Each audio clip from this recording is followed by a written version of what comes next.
Shalom saudara-saudara, pembacaan kita hari ini dari surat 1 Petrus 4 ayat 14. Berbahagialah kamu jika kamu dinista karena nama Kristus, sebab roh kemuliaan yaitu roh Allah ada padamu. Dengan sangat jelas, Petrus mengingatkan kembali jemaat akan khotbah Tuhan Yesus di atas bukit. Berbahagialah kamu jika karena aku kamu dicela dan dianiaya, dan kepadamu difitnahkan segala yang jahat. Dengan menuliskan kembali hal ini, Petrus sedang meneguhkan kembali bahwa mereka yang menderita oleh karena nama Kristus adalah sungguh umat Tuhan, milik kepunyaan Allah sendiri. Suatu tema yang telah ditekankan sebelumnya dalam pasal 2 ayatnya yang ke-9 berbunyi, "Tetapi kamulah bangsa yang terpilih, imamat yang rajani, bangsa yang kudus, umat kepunyaan Allah sendiri, supaya kamu memberitakan perbuatan-perbuatan yang besar dari Dia yang telah memanggil kamu keluar dari kegelapan kepada terang-Nya yang ajaib."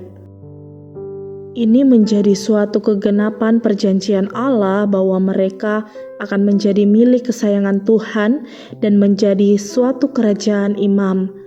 Sehingga penderitaan oleh karena nama Kristus bukan saja menjadi satu tanda atau satu materai atau bahkan satu konfirmasi atas pekerjaan Roh Kudus atas diri umatnya, tetapi jauh lebih besar daripada itu.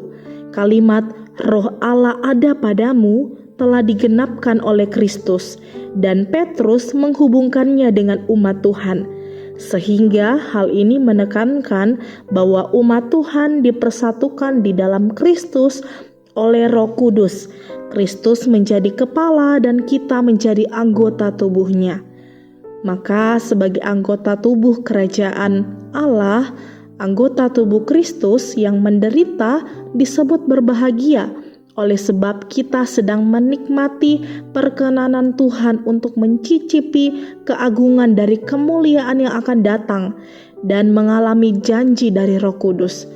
Ini berarti selagi kita umat Tuhan mengalami penderitaan oleh karena nama Kristus, mereka sedang menikmati suatu cicipan surgawi penyertaan Roh Kudus, yang dimana penyertaannya itu akan menopang, menguatkan, memelihara, dan yang pada akhirnya menyatakan kemuliaan Kristus di dalam diri kita.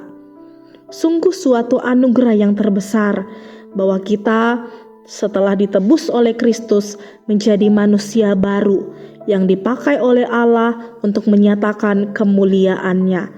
Dan hal ini akan menjadi suatu kekuatan dan penghiburan bagi jemaat yang akan mengalami pergumulan dan juga penderitaan.